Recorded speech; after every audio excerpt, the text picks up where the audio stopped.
Bismillahirrahmanirrahim. Assalamualaikum warahmatullahi wabarakatuh. Oh, Pemirsa MTA dimanapun Anda berada, senang bisa kembali berjumpa dalam program Rohani Hazain. Di dalam program ini kita akan membahas kitab-kitab karangan dari Hadrat Masih Maud SAW yang telah dikompilasi menjadi suatu kitab Rohani Hazain. Dan insya Allah ta'ala dalam episode kali ini, kita akan membahas mengenai salah satu dari karya beliau, yakni Ek Galatika Izalah, atau bisa diartikan sebagai menghapus satu kesalahan. Ini adalah kitab yang kedua dalam jilid ke-18 Rohani Hazain. Saya Hafizur Rahman, di studio telah hadir narasumber kita, Bapak Maulana Arif Rahman Hakim Syahid. Mari kita sapa beliau terlebih dahulu dan kemudian kita mulai pembahasan mengenai buku ini. Baik, Assalamualaikum Bapak. Waalaikumsalam warahmatullahi wabarakatuh. Bagaimana kabar Bapak hari ini? Alhamdulillah sehat walafiat. Alhamdulillah, sehat selalu ya Pak ya? Alhamdulillah. Baik, sebagaimana tadi di pembuka saya sampaikan, kita akan membahas mengenai salah satu dari kitab atau karangan dari Hadrat Masih Maud SAW, yakni Ek Galatika Izalah, atau menghapus satu kesalahan. Dan alhamdulillah buku ini juga telah diterjemahkan di dalam bahasa Indonesia ya Pak. Ya. Ini adalah buku kedua jilid ke-18 Rohani Hazain. Kira-kira apa saja poin yang akan kita bahas dalam episode kali ini dalam membahas buku ini, Bu? Bismillahirrahmanirrahim. Dalam membahas buku ini, atau sebenarnya bukunya tipis saja ya, bukunya hanya beberapa halaman kalau dalam bahasa Urdu, dan sebenarnya yang diterjemahkan itu merupakan alih bahasa dari bahasa Inggris, jadi bukan bahasa Urdu. Dan dalam pembahasan ini kita kemungkinan akan membahas dua bahasan saja. Yang pertama adalah tentang latar belakang, tentu intinya itu tentang latar belakang dari penulisan buku ini. Dan yang kedua adalah tentang makna Nabi yang disampaikan oleh Hazrat Masih Maud SAW dan kenabian yang disandang oleh Hazrat Masih Maud SAW. Baik, kurang lebih dalam 20 atau 25 menit ke depan kita akan membahas dua poin ini ya Pak ya.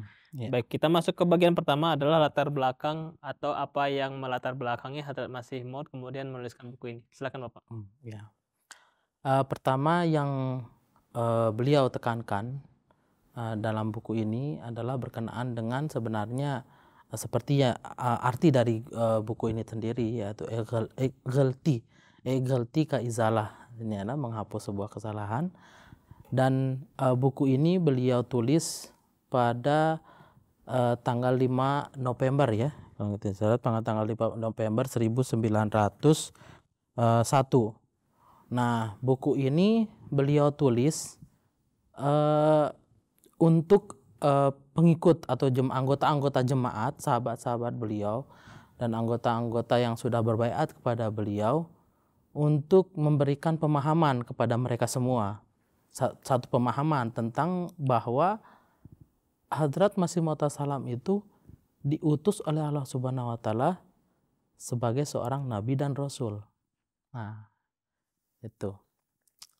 Dan ini berawal dari seorang Ahmadi atau beberapa orang Ahmadi yang mungkin mereka itu tidak bukan mungkin ya, tapi mereka itu memang kurang dalam menelaah buku-buku yang ditulis oleh Hadrat Masih Maud SAW, dan mereka itu keseharian mereka itu tidak dengan Hadrat Masih Maud SAW. Jadi ada yang tempat tinggalnya jauh dan tidak bertemu dengan Hadrat Masih Maud SAW, dan Hadrat Masih Maud SAW juga apa yang beliau terima wahyu-wahyu atau berkenaan dengan kenabian atau berkenaan dengan akidah beliau alaihissalam, jadi tidak langsung sampai kepada anggota-anggota yang sudah berbaiat kepada beliau. Nah, oleh karena itu ketika ada seorang penentang, pada waktu itu ada seorang penentang yang datang kepada Ahmadi yang seperti itu,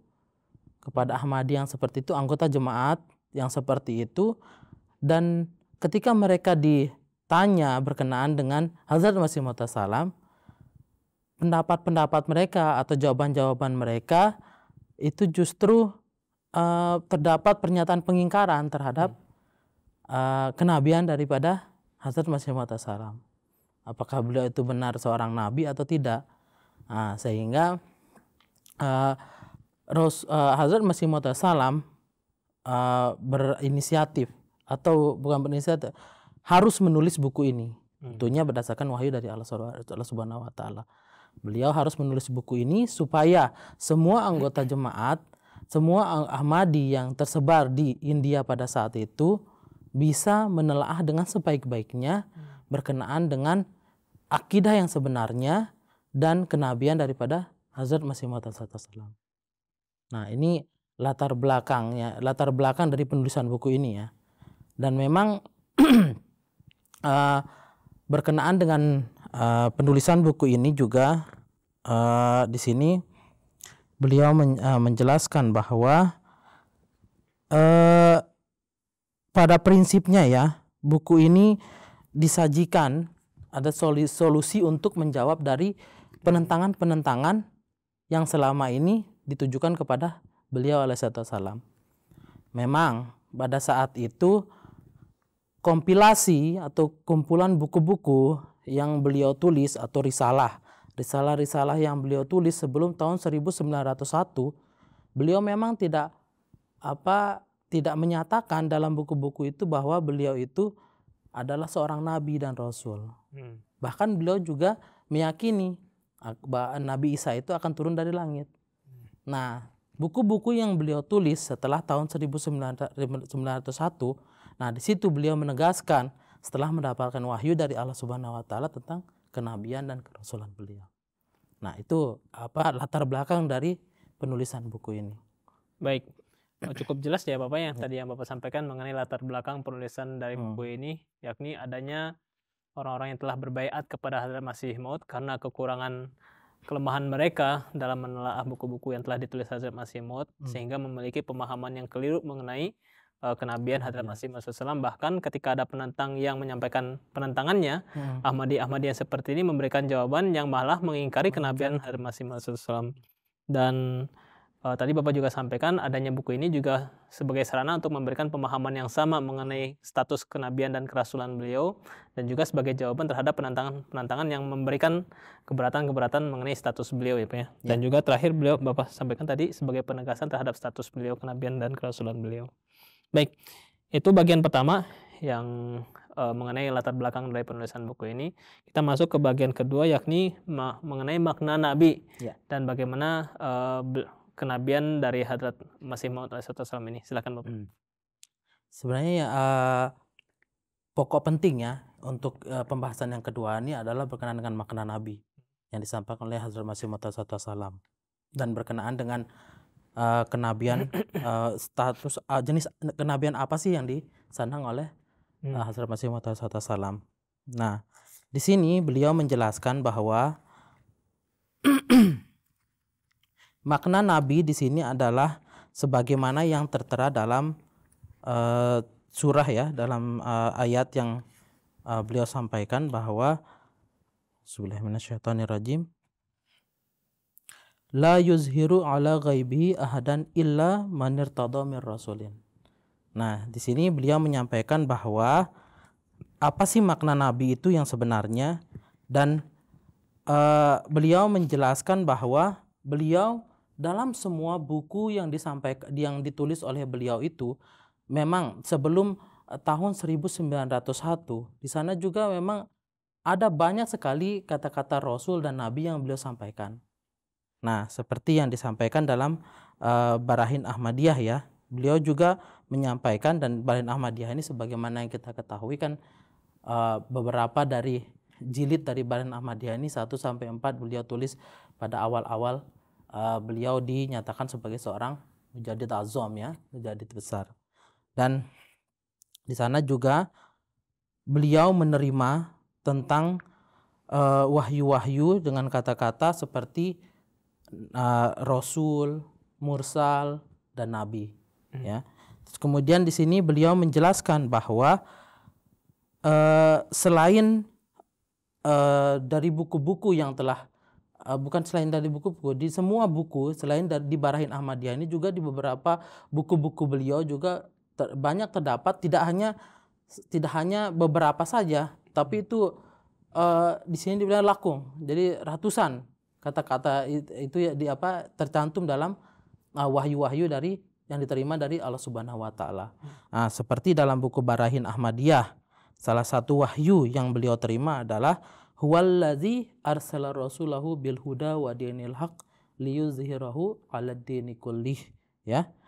Nah, kemudian di sini secara jelas dipanggil sebagai rasul, ya. Ini wahyu.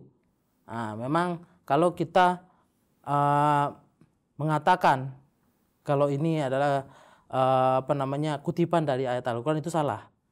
Karena wahyu itu ya tergantung dari Allah Ta'ala, mau disampaikan seperti apa dan bunyinya seperti apa, ya. Makanya di sini dalam buku beliau tidak memberikan rujukan bahwa ini surah ini ayat ini. Tapi ini karena ini adalah wahyu, beliau tidak menyampaikan seperti itu. Ada beberapa wahyu juga yang mirip dengan ayat-ayat yang ada dalam Al-Quran yang diterima oleh bukan selain beliau. Maksudnya bukan beliau tapi para ulama-ulama salaf yang sebelumnya. Kemudian dalam buku lain, di sini masih dalam buku Barahin Ahmadiyah, beliau mendapatkan wahyu Jariyullahu fi ulalil anbiya. Nah, itu yang kedua yang beliau sampaikan dalam buku ini. Nah, kemudian yang ketiga, Muhammadur Rasulullah wallazina ma'ahu asyiddau 'alal kuffari ruhama ubainahum. Nah, ini ada kata-kata Muhammad dan Rasul, ya. Dan sebelumnya Jariyullahu fi hulalil anbiya, Rasul Allah dalam pakaian nabi-nabi, ya. Kemudian ada juga wahyu yang beliau terima dalam bahasa Urdu, ya. Dan memang jelas sekali beliau menyampaikan di sini bahwa dunya me ik nazir ayah. Nah, nazir itu pemberi peringatan. Tentunya pemberi peringatan itu adalah mereka yang mendapatkan kabar gaib dari Allah Subhanahu wa taala dan beliau menyampaikan kepada umat manusia. Terus kemudian ada juga lafaz atau kata selain nazir, tapi dalam redaksi yang lain, dalam buku beliau yang lain, dan wahyu memang lain juga. Satu dunia me ik nazir ayah, yang kedua yang kedua maksudnya dunia me ik nabi ayah. Nah, jadi banyak sekali wahyu-wahyu yang beliau terima itu menggunakan di situ bahwa menyatakan bahwa Allah Subhanahu wa taala itu memanggil beliau dengan kata nabi dan rasul. Dan yang kedua adalah di sini beliau menyampaikan bahwa jika ada orang mempertanyakan bagaimana mungkin akan datang nabi lagi setelah Rasulullah SAW, padahal Rasulullah SAW itu menyandang predikat khatamun nabiyyin, ya. Nah, di sini jawaban sederhananya adalah tidak ada lagi nabi, baik itu nabi yang baru atau nabi yang lama, dan dia membawa syariat. Itu intinya. Nah, tidak ada lagi nabi baru ataupun lama, ya. Nabi baru maksudnya nabi dia itu yang berdiri sendiri atau yang dia itu mendapatkan wahyu dari Allah Ta'ala bahwa dia itu adalah seorang nabi yang terpisah dari Rasulullah SAW.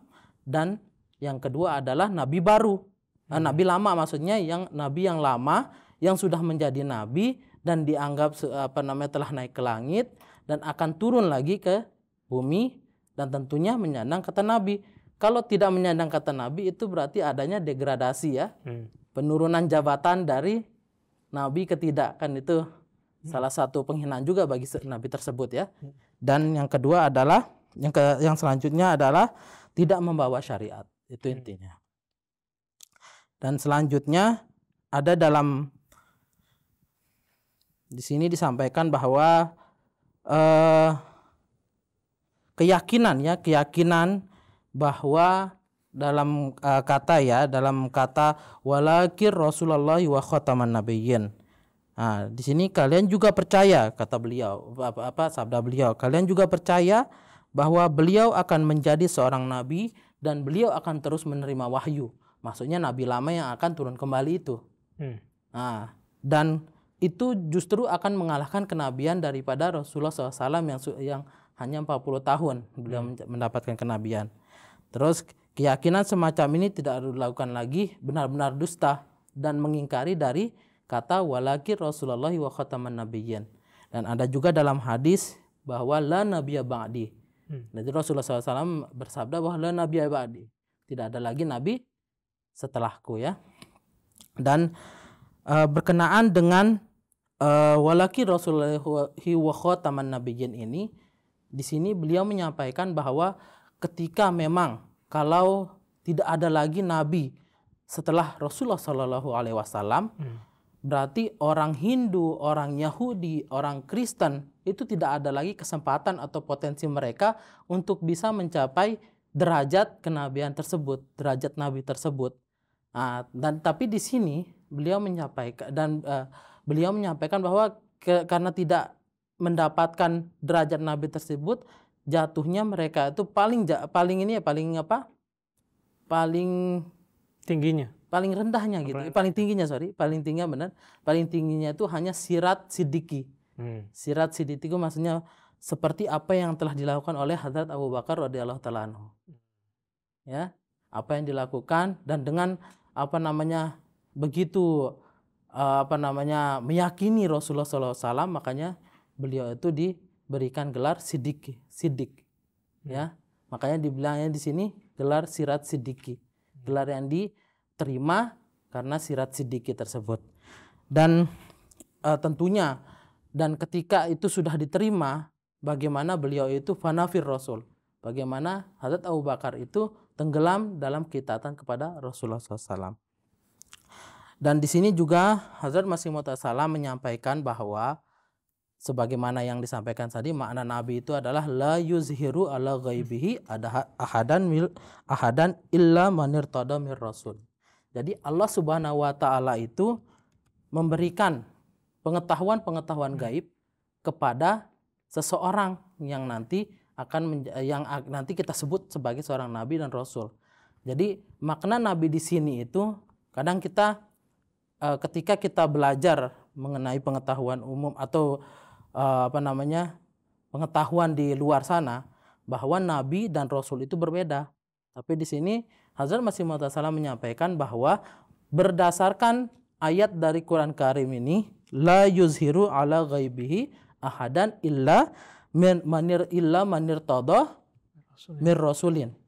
Jadi Allah Subhanahu wa taala itu tidak akan menampakkan, memberikan pengetahuan kepada siapapun berkenaan dengan kabar-kabar gaib, ya, kecuali kepada yang dia sukai atau dia ridhoi, yaitu yang disebut sebagai seorang nabi dan rasul. Nah, ini makna nabi yang sesungguhnya. Dan di sini beliau menyampaikan bahwa jika seorang telah sampai pada tahap pengabdian sempurna kepada Rasulullah SAW, yang biasa kita sebut fanafir Rasul, sehingga ia juga diberi nama Muhammad dan Ahmad di langit.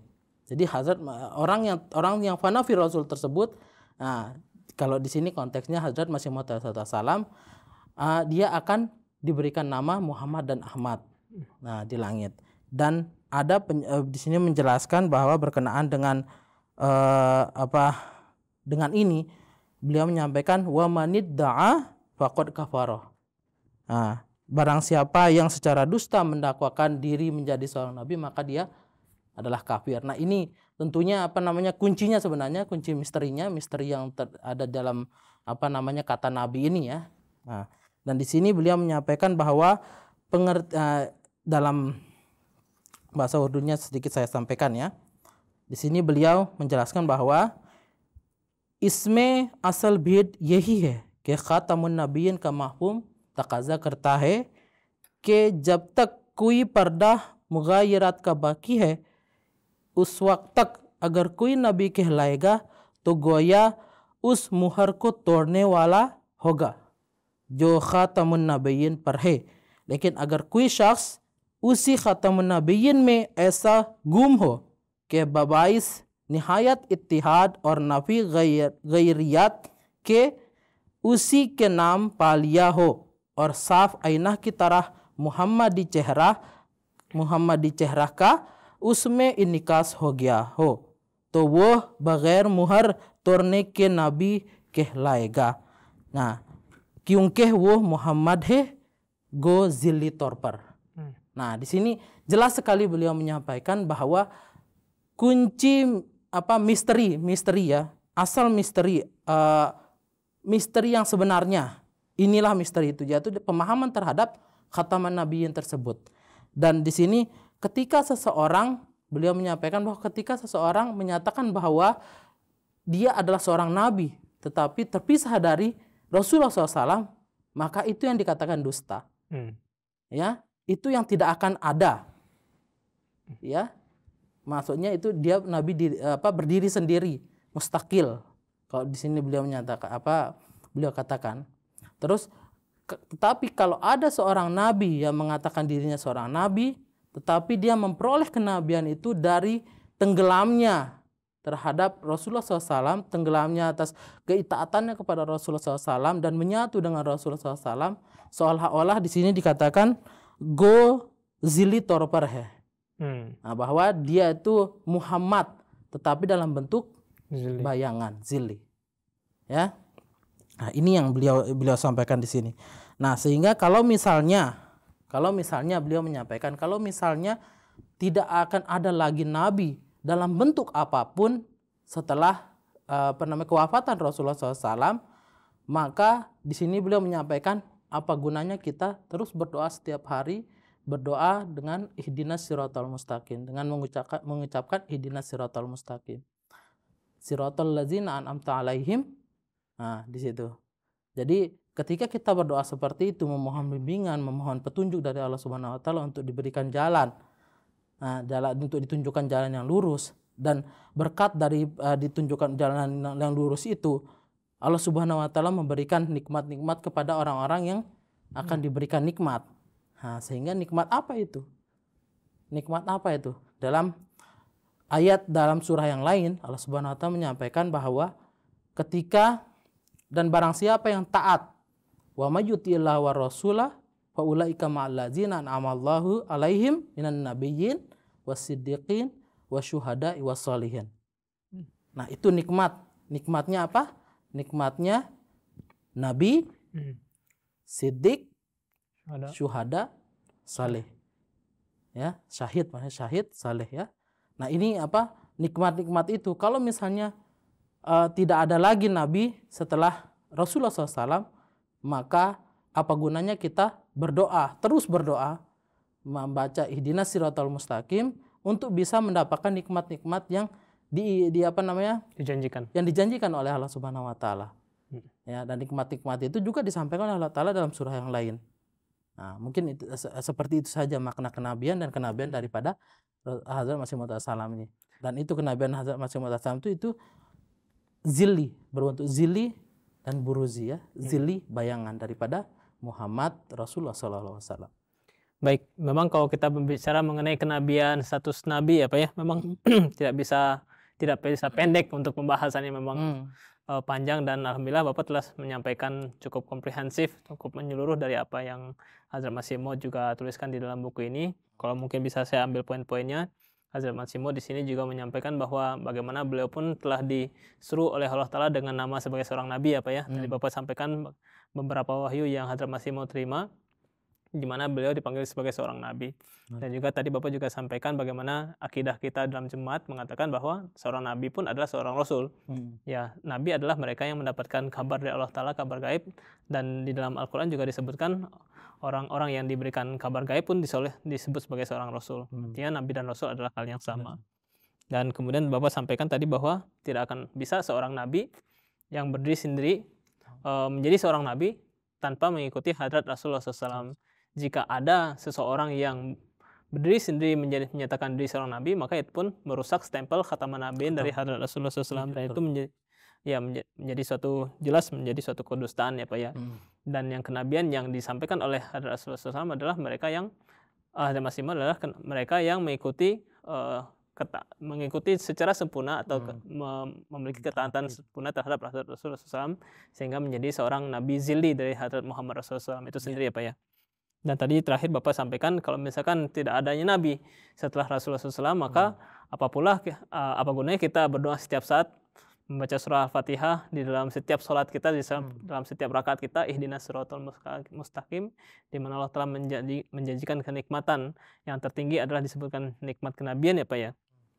Jadi suatu hal yang cukup kontradiktif Di satu pihak kita disuruh untuk berdoa sampai mendapatkan derajat kenabian, ada nikmat kenabian yang Allah Ta'ala janjikan. Di satu pihak lagi, nauzubillah, kita mengatakan tidak ada lagi nabi setelah Rasulullah SAW. Jadi tentunya adanya setelah Rasulullah SAW pun akan ada seorang nabi yang tentunya dengan cara mengikuti secara penuh hadrat Rasulullah SAW dan menjadi zili atau wujud beruzi dari hadrat Muhammad Rasulullah SAW itu sendiri. Mungkin itu beberapa poin yang bisa saya sampaikan, bisa saya simpulkan dari apa yang Bapak sampaikan barusan. Mungkin karena keterbatasan waktu, kita akan lanjutkan pembahasan buku ini dalam episode selanjutnya. Insyaallah. Pembahasannya cukup menarik dan cukup fundamental dalam jemaat ya Pak ya. Mudah-mudahan sangat bermanfaat bagi anggota kita. Baik, akhir kata saya ucapkan jazakumullah atas pembahasan yang telah Bapak sampaikan. Baik, pemirsa MTA dimanapun Anda berada, demikianlah pembahasan kita mengenai buku Ek Galatika Izalah. Dan ini adalah bagian pembahasan awal dari buku ini. Insyaallah ta'ala dalam episode selanjutnya kita akan membahas masih mengenai buku ini, tentunya dengan pembahasan yang lebih menarik. Saya Hafizur Rahman beserta kru yang bertugas mohon undur diri. Wabillahi taufiq wal hidayah. Assalamualaikum warahmatullahi wabarakatuh.